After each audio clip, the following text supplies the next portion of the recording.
pues puede tomar su lugar. Si se siente muy lejano, le invitamos a pasar más al frente. Si no, allá está bien. Vamos a iniciar en esta noche una nueva serie que se basa en lo que estuvimos viendo hace unas semanas.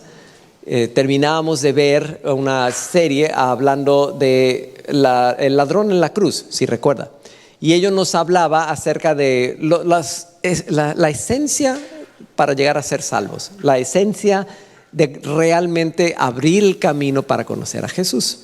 Esta nueva serie sigue de ello porque obviamente si nosotros vamos a entrar a la salvación, pues es entrar al reino de Dios. Y si recuerdan, nosotros habíamos hablado acerca de cómo Jesús, cuando estaba aquí entre nosotros, Él decía: arrepiéntanse porque el reino de los cielos se ha acercado. Pero hay unas características de cómo el reino de Dios es, como dice ahí, el reino de cabeza al revés, volteado.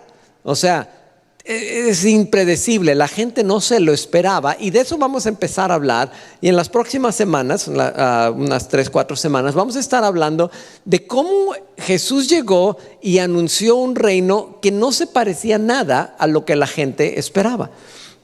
Ellos estaban creyendo que iban a ser favorecidos de una manera, pero salió la cosa toda al revés, volteado de lo que ellos esperaban. Ahora, quiero que vea conmigo este video. Este video es de un bar de apuestas, está en Inglaterra. Y este es metraje de las cámaras de video de seguridad de ese lugar. Entonces, si ve, ahí están, y de repente llegan unos fulanos y van a asaltar el lugar. Ellos están en el crimen. Esta es otra toma de que llegan y ahí se ven las computadoras de todo. Y lo que nos interesa saber es, bueno, ¿qué resulta? ¿Quién interviene? ¿Qué pasa finalmente? Entonces, si nota, llegan los cuates, son 3 en particular. Si nota, el segundo de ellos trae un arma y le está apuntando. Los otros 2 traen algo más como martillos en la mano y quieren ahí poner las cosas. Y tenemos allí también los que están dentro de ellos. Hay 2 jóvenes y hay un pobre viejito que pues ni vela en el entierro, pero pues pobre lo agarraron ahí, ¿no? Entonces ahí como que pues a ver si no le pasa nada trágico al pobre viejito. Y en medio de todo esto, este viejito, por cierto, que salió su nombre, se llama Danny O'Connor. Pero bueno, vienen acá y vamos a ver la primera reacción. Fíjese qué es lo que hace el primero de los tipos. Entran los asaltantes y y se mete por debajo. Bien valiente. Dijo: no, más vale aquí corrió que aquí quedó. Vamos a ver la reacción del segundo. El otro no, agarra y yo aquí no, ¿qué hago? Y se escapa. Entonces nosotros hubiéramos esperado que estos hubieran hecho algo. Pero ahora vamos a ver de nuevo la reacción del viejito. Nosotros preocupados de que el pobre viejito va a sufrir ahí daño, aunque sea daño emocional o quizás, porque si recuerda, a él lo agarraron y lo encañonaron. Entonces de nuevo vemos la toma, entran los cuates y en cuanto entran va el viejito para atrás y dice: no, aquí ¿qué te pasa? Y lo agarra al mono, lo zarandea y lo empieza a empujar y dice: pues tú, ¿qué te pasa? Y va para afuera, ¿no? Y el otro, el de la pistola, le apunta otra vez y ¿qué? Sácate por acá y no sé qué. Y entonces va por el otro y dice: me falta uno, y lo agarra y sácate su patada y para afuera. Y ya se van los 3 monos. Y lo voy a dejar que lo vea otra vez por si algo le llama la atención. Ahí está el viejito. No, duro de roer el pobre viejito, ¿no?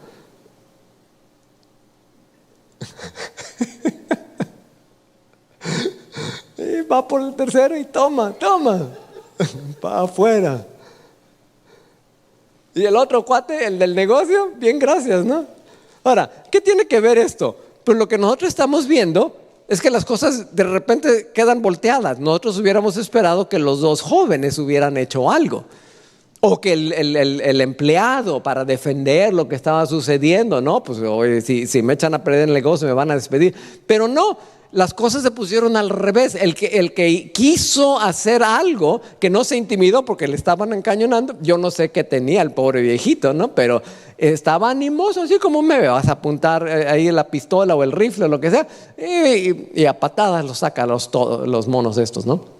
Entonces, esto nos habla de cómo empieza a venir acá el reino y cómo no es algo esperado, es algo que llegó totalmente diferente a lo esperado.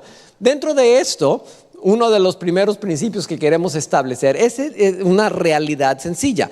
Los judíos, cuando llega Jesús, vivía en un tiempo cuando los judíos tenían el concepto de que Dios es el rey.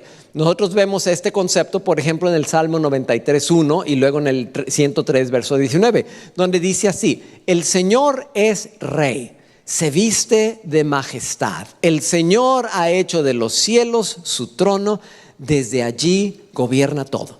Ese es el concepto que tenían. O sea, Dios está allá en el trono y Él es el rey y nosotros queremos la dependencia de acá. Y ellos tenían la idea de que el mundo estaba todo descompuesto, pero en algún momento iba a venir el Mesías y Él iba a restaurar el reino. Y entonces, por ejemplo, ahí en el libro de Daniel, si recuerda, Daniel era un profeta, ya cuando recibe algunas visiones al final, y aquí se estaba refiriendo específicamente en lo que le concernía al pueblo de Israel. Dice en el capítulo 2 y versos 1 y 2: en ese momento cada uno de tu pueblo que tiene el nombre escrito en el libro será rescatado. Se levantarán muchos de los que están muertos y enterrados, algunos para vida eterna y otros para vergüenza y deshonra eterna. Está hablando de una resurrección postrera. Va a darse una resurrección cuando van a ser levantados en cuerpo, y algunos van a ir para vida eterna, otros para vergüenza y deshonra eterna. Entonces ya desde el Antiguo Testamento estaba este concepto y los judíos estaban esperando que llegara eso. Ellos confiaban en que el Mesías iba a llegar y entonces lo que iba a hacer era restaurar el reino. Entonces, cuando ya llegara el Mesías, entonces específicamente en los tiempos de Jesús estaban los romanos. Ellos decían: va a llegar y va a quitar todas las cosas. Entonces el reino ya restaurado, algo que se nos pasa, nosotros muchas veces pensamos que nosotros solamente estamos aquí en la tierra en espera de que nos vayamos al cielo, pero no es lo único.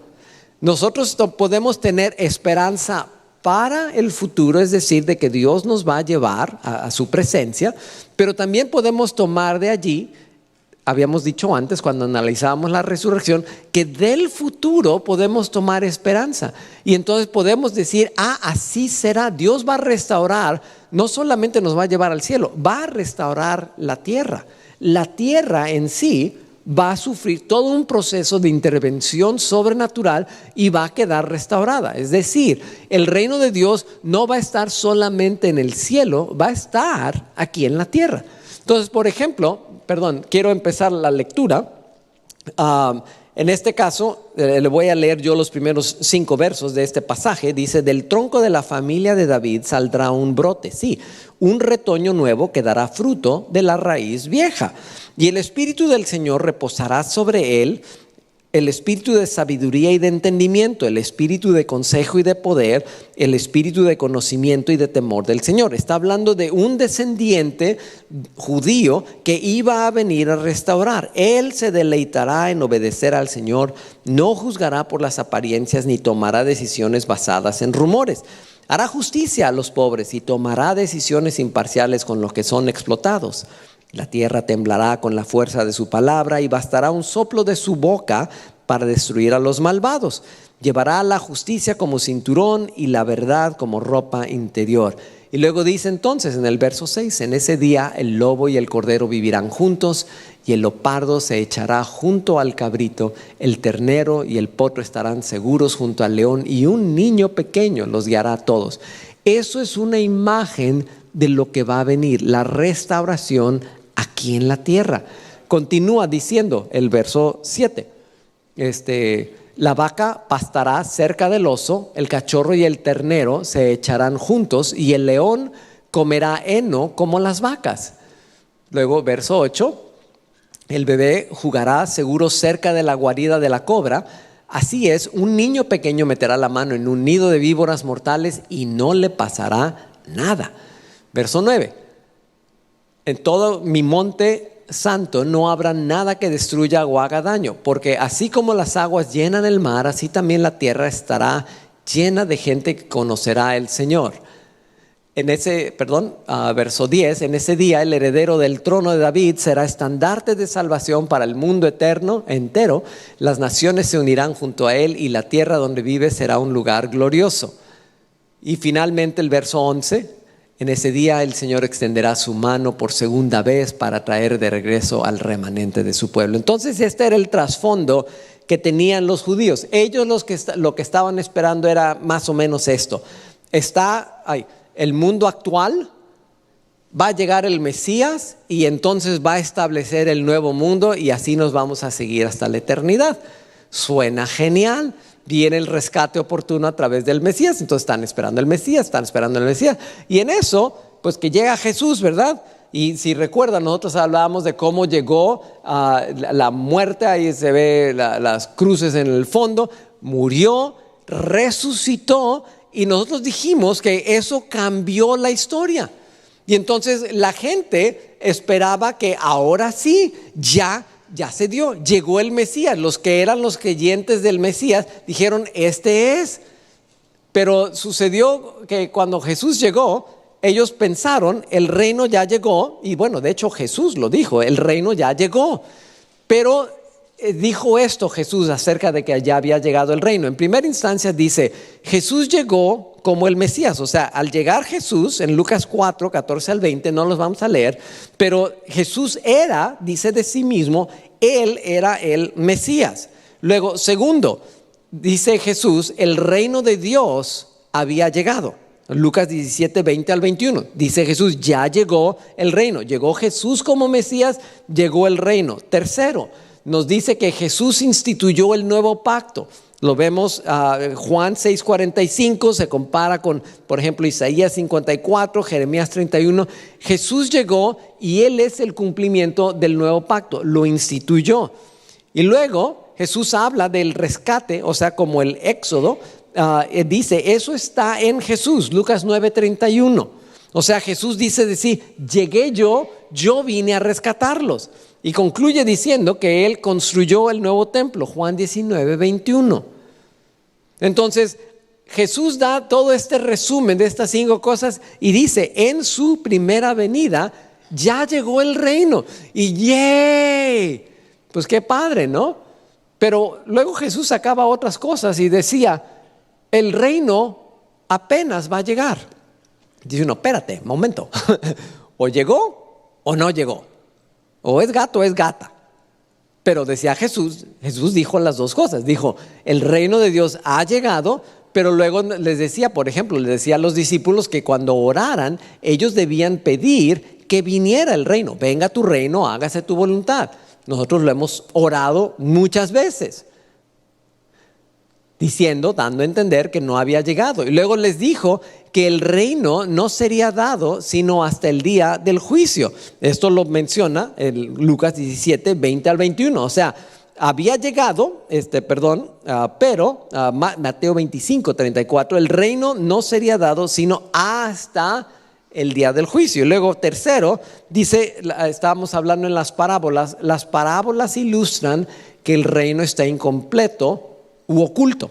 Por ejemplo, nosotros vemos en la parábola ahí en Mateo capítulo 13, verso 31 al 33, nos habla de que el reino apenas se puede detectar, no lo pueden encontrar.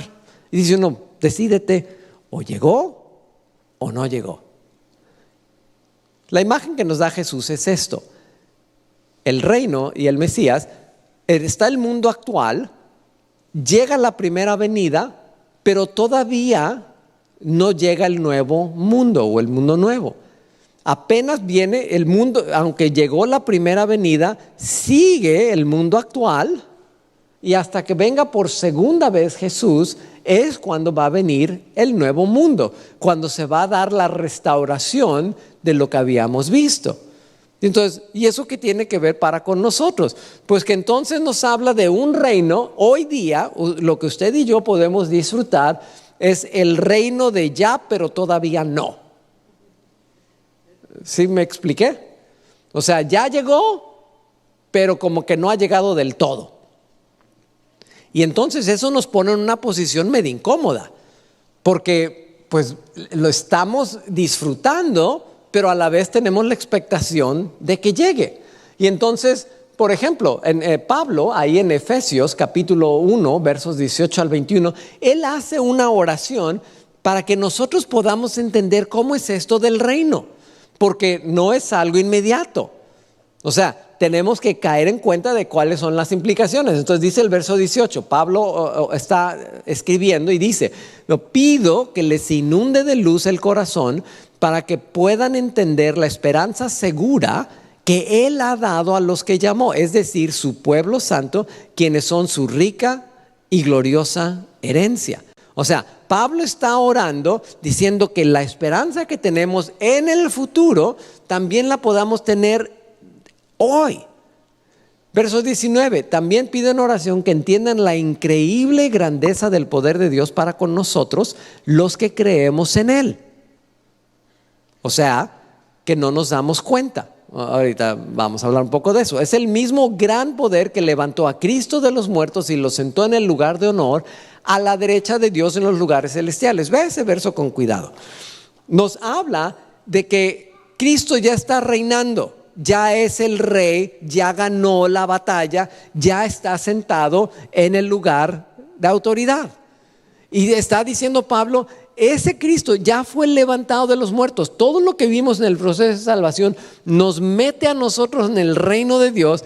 Él está allá, pero nos dice: ahora Cristo está muy por encima de todos, sean gobernantes, autoridades o poderes o dominios o cualquier otra cosa, no solo en este mundo, sino también en el mundo que vendrá. Ahora, ellos nos hablan entonces de que nosotros tenemos una herencia que Pablo quiere que la descubramos.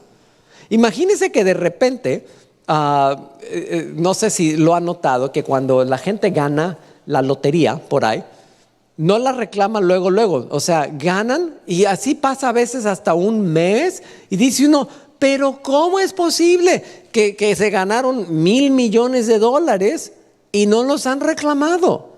Son ricos y no lo saben.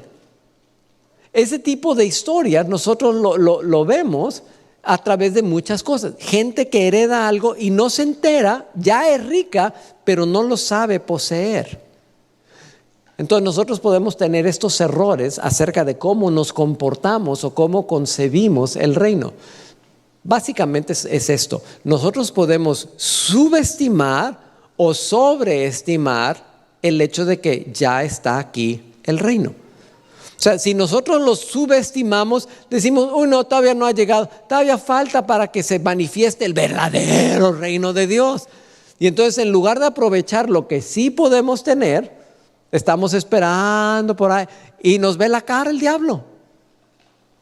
Por ejemplo, ¿cuántos de ustedes, piense, han orado por alguien y han visto que esa persona se sanó milagrosamente? ¿Ok? Eso es parte del reino. Pero ¿cuántos de ustedes que levantaron la mano han orado por otros y no se sanaron? Pues no lo controlamos. Entonces, como que ya llegó, pero no del todo. Nos hablan del reino ya restaurado. Allá no habrá llanto, ni crujir de dientes, ni nada de eso. No habrá enfermedad. Todas las cosas serán restauradas. Pero no porque no tengamos el todo, quiere decir que no tenemos nada. Entonces lo típico que vemos es la gente subestima el hecho de que ya está aquí. No reaccionamos como que sí está aquí. Y hay otros que sobreestiman el hecho de que ya está aquí. Ya está aquí todo. Y la verdad es que no. Todavía faltan muchas cosas para que sean como deben de ser.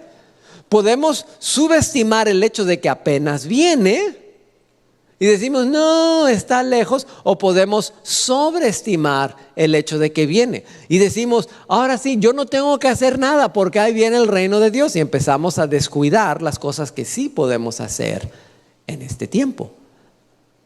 Y entonces tenemos que vivir como que las dos cosas son ciertas. Las aplicaciones. ¿En qué nos afecta esto del reino de ya, pero todavía no? Por ejemplo, en el conocimiento de la verdad. ¿Conocemos ya la verdad completamente? ¿Conocemos la doctrina como se debe? Yo no sé si usted le da por leer libros de teología, pero los lee uno de años atrás y dice uno, pues ¿qué tanto puede cambiar? Pero la verdad es que van cambiando la profundidad del entendimiento de la gente. Vamos conociendo más y mejor, pero es un proceso paulatino. Y entonces, si tenemos la mentalidad de no se puede conocer nada, que es la actitud de muchos, no hay verdad absoluta, no se puede conocer, entonces pues ya no salimos de la mentalidad del reino. No podemos conocer el todo, pero sí podemos conocer algo. Y debemos de esforzarnos. No podemos decir, bueno, ya cuando llegue Dios entonces me revelará. No, ya se puede hoy conocer muchas cosas, pero no todo. En el cambio, en el crecimiento personal, el hecho de que nosotros esperamos, yo no sé si usted ha vivido esa desilusión. Y se dice que es cristiano. Hay quienes son cristinos, como dicen por ahí, o sea, no han agarrado bien, no les ha caído bien la revelación, no les ha entrado, no han participado de la bondad y la dulzura del reino todavía. Estoy de acuerdo. Pero cuando nosotros somos de ya tiene que ser todo, no damos la oportunidad a la gente que esté en un proceso de cambio y de crecimiento personal. Seguimos transformando a la presencia de Dios. Necesitamos tener la idea de que ya llegó, ya tenemos la oportunidad, ya hay cambios, pero no están todos. Es un proceso, está el reino. Luego el cambio y crecimiento de la iglesia, tanto a nivel local como global. ¡Qué barbaridad! O sea, nos desesperamos. Yo no sé si usted conoce gente que dice, no, en esa iglesia, no, ahí. Y empezamos a criticar como que si ya hubiera llegado la totalidad del reino a esa iglesia. Y no ha llegado. Pero ya ha llegado algo, debería de haber algo de fruto, ¿verdad que sí?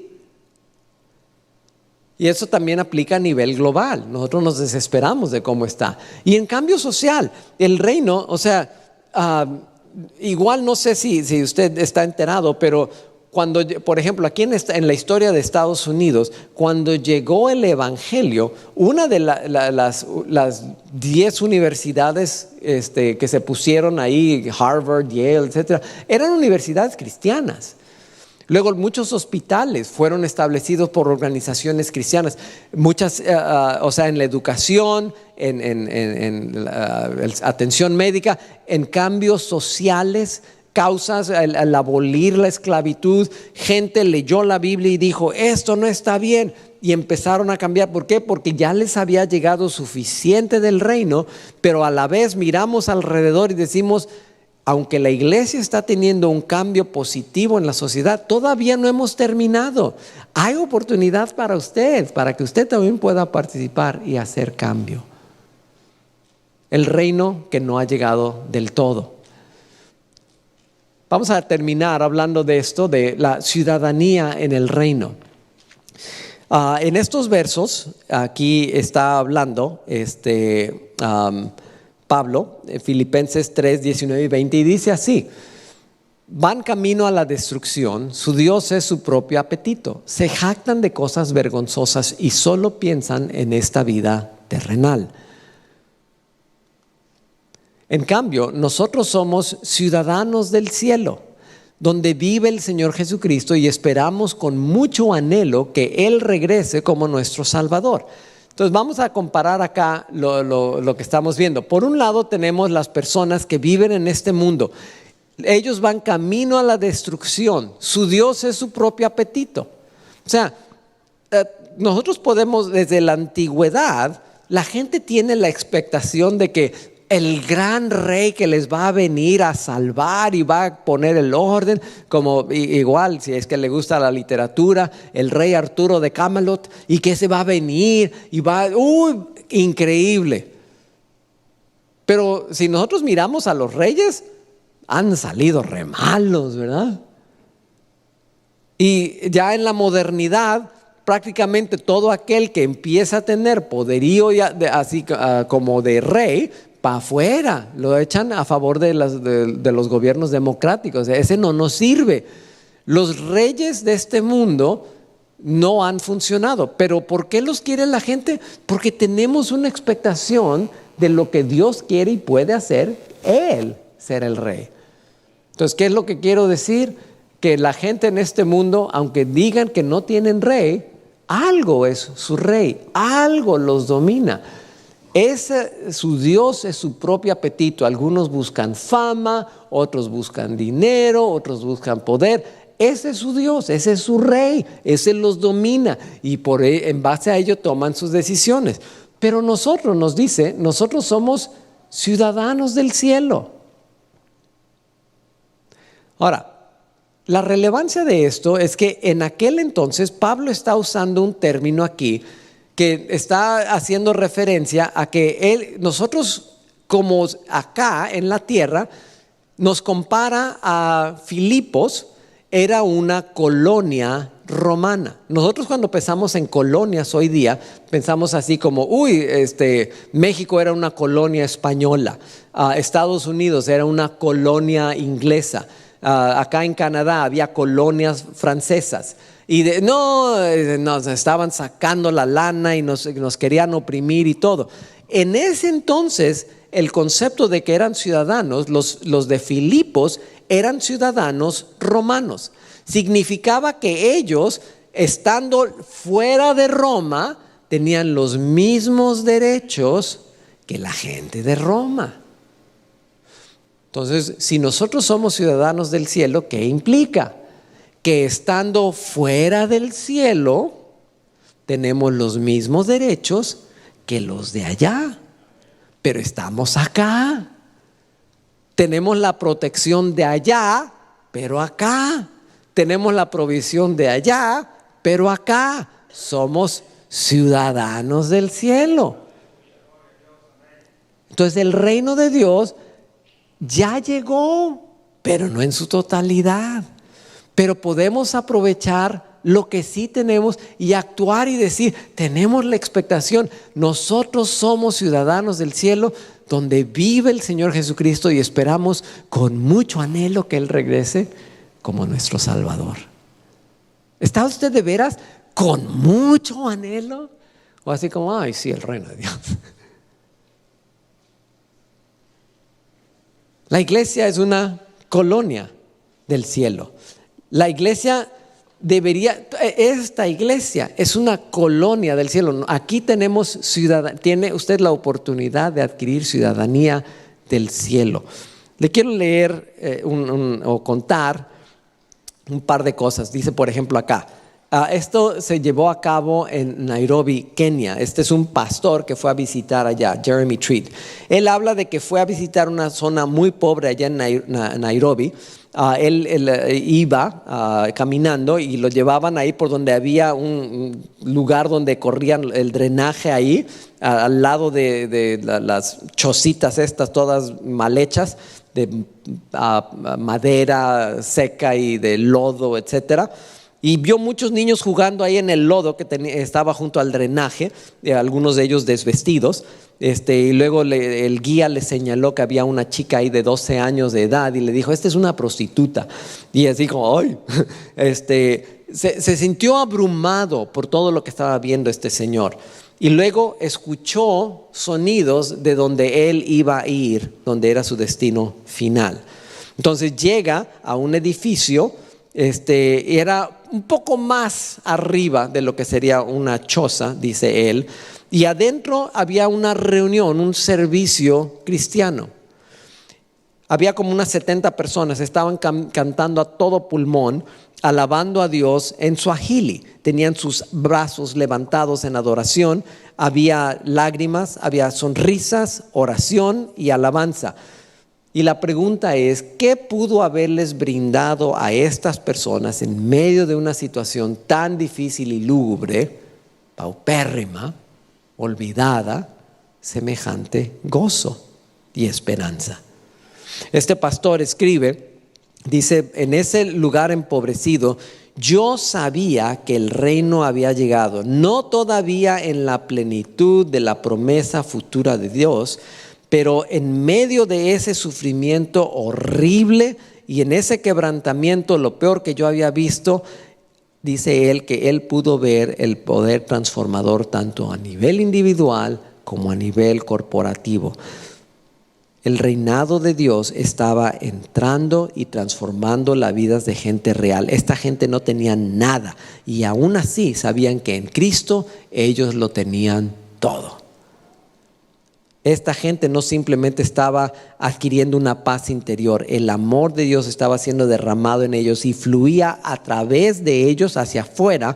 No estaban contentos con dejar a su comunidad en un estado todo olvidado y sin facultades. A lo largo del día, dice él, yo oía historias de cómo esta gente amaba y servía a otros en la comunidad. Concluyó diciendo, lo que yo vi en esa choza fue un vistazo del mismo poder que habrá algún día que renovará a toda la creación y restaurará el reino aquí. ¿Se puede tener eso aquí?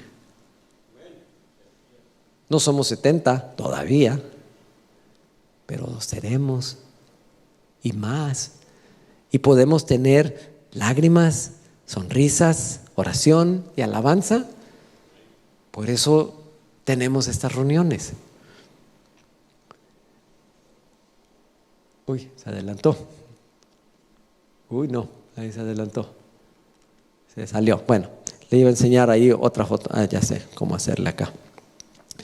Perdóneme acá, se chispoteó la cosa. Esta otra historia que le quiero leer es de un señor que fue allá en Suiza. Él estaba un poco desilusionado de cómo estaba toda la situación en Europa.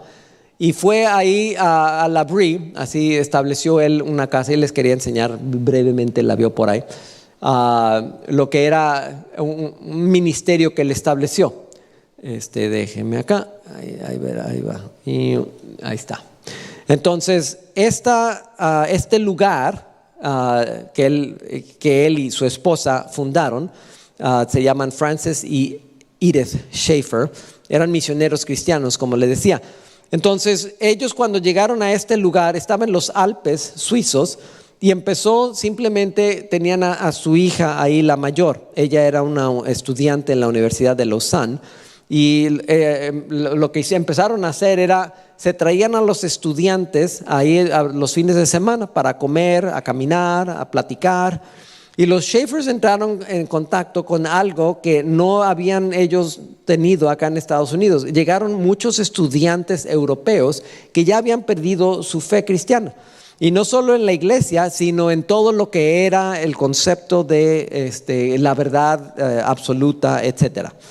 Ellos estaban batallando con el cambio del posmodernismo antes de que alguien ya lo denominara como tal, y ellos buscaban un sentido de identidad, de justicia, de estabilidad y de cómo lidiar con la vergüenza que ellos sentían.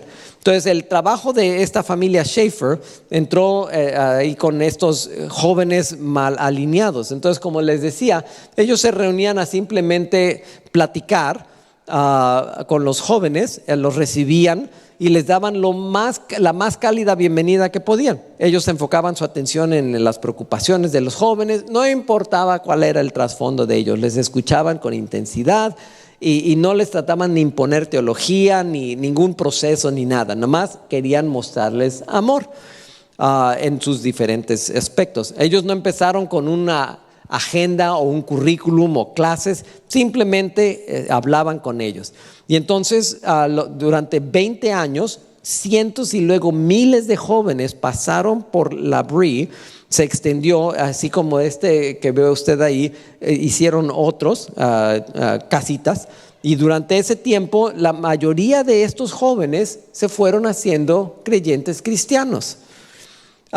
Cuando se les preguntaban por qué razón se hicieron cristianos, ellos señalaban que esta era una comunidad singular. Era única por el hecho de que balanceaba tanto verdad como amor. En prácticamente todas las otras parecía que tenían o la una o la otra. O tenían mucha verdad, pero no amor. O tenían amor, pero no tenían verdad. Pero acá hacían las dos. Por ejemplo, si llegaba ellos tenían una fuerte ética moral en cuanto a la sexualidad, pero si llegaba una madre soltera, nadie le decía nada, en el sentido de tú no eres bienvenida.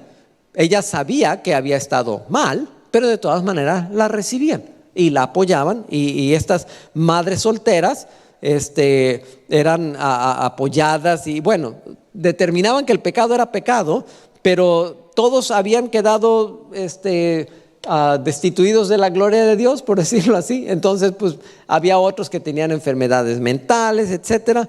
Entonces, ellos se les acabaron todo, o sea, arruinaron sus ahorros, arruinaron todas sus sábanas, se las vomitaban ahí los muchachos estos. Pero ellos durante el tiempo que estuvieron allí pudieron vivir mostrando cómo era el reino de Dios. Ahora, ¿qué tiene que ver esto? Que en el reino de Dios, en el mundo, ellos hubieran tenido esta solución. A Nairobi vamos a mandar ayuda económica. Ahí a los estudiantes vamos a ponerles un centro de rehabilitación, o vamos a ponerles un programa en otra universidad. Pero no, ellos, a pesar de que vemos dos formas acá, el reino de Dios es lo que rescató a cada una de ellos, diferentes pero iguales. Y esto es lo que nosotros queremos ver aquí. La manifestación, la expresión individual del reino de Dios, donde usted y yo podemos participar, sabiendo que ya viene, pero a la vez ya llegó. Le invito a que se ponga de pie conmigo y le invito a preguntarse, en este reino de cabeza al revés volteado, donde las cosas no son como deberían de ser, o sea, las cosas aparentemente son difíciles, pero algunas vienen más fáciles. Le invito a que ore conmigo. Padre, te damos las gracias, Señor, porque tú nos estás guiando a que nosotros podamos verdaderamente tener la confirmación de lo que tú quieres hacer, Señor. Te pido por todos los que estamos aquí, Señor, que nos enseñes a hacer la obra de lo que tú estás haciendo. Señor, ayúdanos a poder identificar la palabra con la que nosotros debemos de caminar en este tiempo. Señor, nosotros queremos pedir por cada uno que nos inspires y que nos des la capacidad de identificar el llamado que nos estás dando. Señor, danos visión, que podamos tener esperanza de lo que viene, pero saber que aunque sea en parte, tú ya nos estás dando una probada del cielo. Señor, lo hemos cantado hoy y reconocemos que somos ciudadanos del cielo, y te pedimos que en ese cuidado nos lleves por donde quiera que vayamos, representándote dignamente. En el nombre de Jesús, Señor.